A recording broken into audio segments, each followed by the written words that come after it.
गानचतुराय गानप्राणाय गानान्तरात्मने गानोत्सुकाय गानमत्ताय गानोत्सुकमनसे गुरुपूजिताय गुरुदैवताय गुरुकुलस्थायने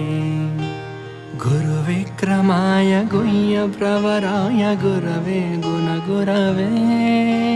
गुरुदैत्यकलक्षेत्रे गुरुधर्मसदाराध्याय गुरुपुत्रपरित्राते गुरुपाखण्डकण्डकाय गीतसाराय गीततत्त्वाय गीतगोत्राय धीमहि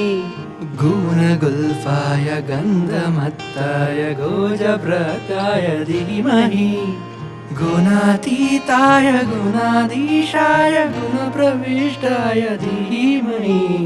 एकदन्ताय वक्रतुण्डाय गौरीतनयाय धीमहि गजेशानाय बालचन्द्राय श्रीगणेशाय धीमहि।